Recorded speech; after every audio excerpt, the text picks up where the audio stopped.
Hey guys, we've been getting a lot of questions around nutrition, around what it looks like, how much should we be eating, where do you get your food from, what do you eat, etc. So we just wanted to lay out some basic framework for us to work within over the next 3 or 4 weeks until we can kind of hammer out some of this nutritional stuff.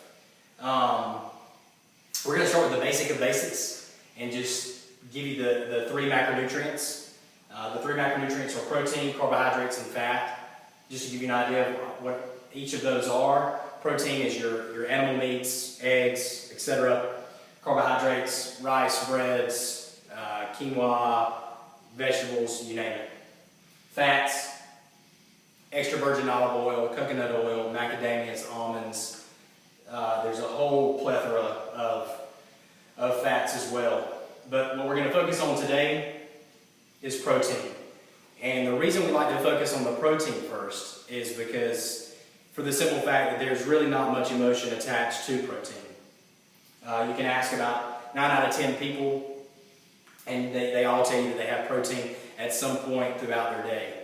It has not been demonized like carbohydrates and fat have over the last 20 or 30 years.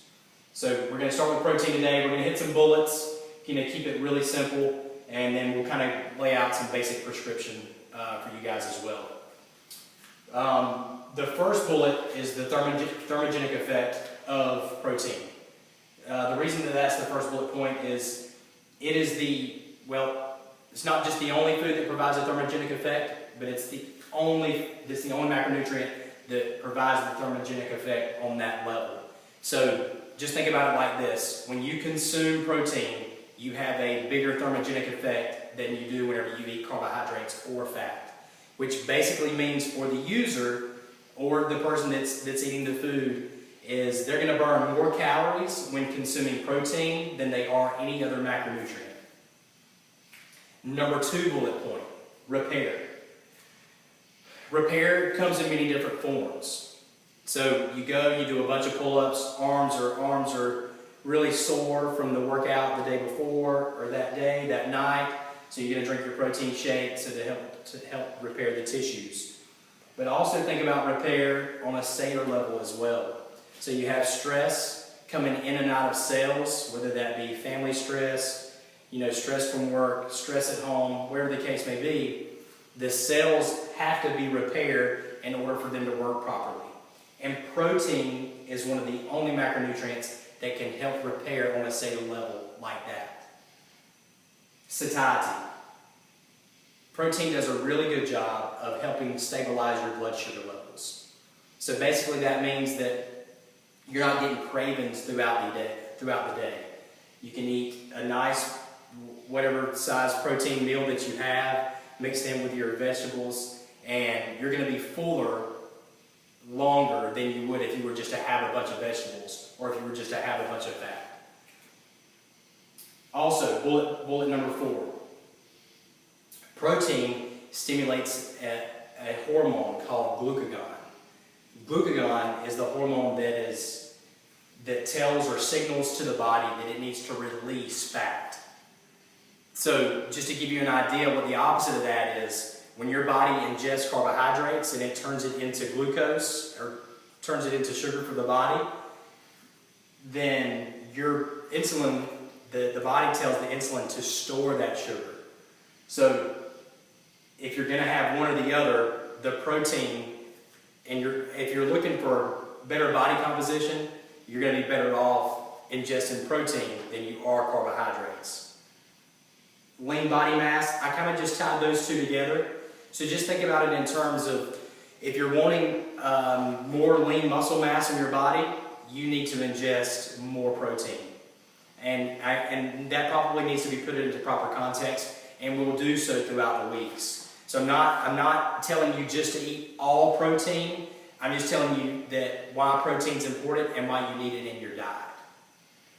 So we went through the bullets, and just a basic prescription, what we feel like is important for most people, and what most people are going to have results with, is 1 gram of protein per pound of body weight. And I know you're probably going to have questions around, well, my son is 12 and he weighs 95 pounds? Or what about my granddad who's old, he's in the nursing home, and he weighs 87 pounds, how much protein should he be having? And I'm telling you that there is no one size fits all, but this is a great starting point for all of us. All of us looking to get more lean muscle mass on our bodies. 1 gram of protein per pound of body weight is a great place to start. The last thing that I wanted to mention was ideas of quality. And I think that has to speak and has to resonate with that person at the right time, and it has to be the right place. Because what you may feel is quality protein, I may not feel as quality as I would like to have. So that needs to be specific to the person, and there should be no judgment around that. But to give you some ideas, you would definitely want to try to get if you're going for meats, you would want some good lean meats in your diet throughout the day, and maybe try to vary those as much as possible. I would tell you that you wouldn't want to get all of your protein from a protein bar or liquid proteins, protein powders, that kind of thing. So the closer that you can get to having real food and good quality meats, that's going to be your better source of protein. And one more side note that's not up here, you definitely need to be weighing your protein after you cook it. And you can do that with a food scale. 1 gram of protein per pound of body weight. You think about that. Let's see here. So for every 1 ounce of beef, chicken, or turkey, that's about 6 to 7 grams of protein. And I want to repeat that.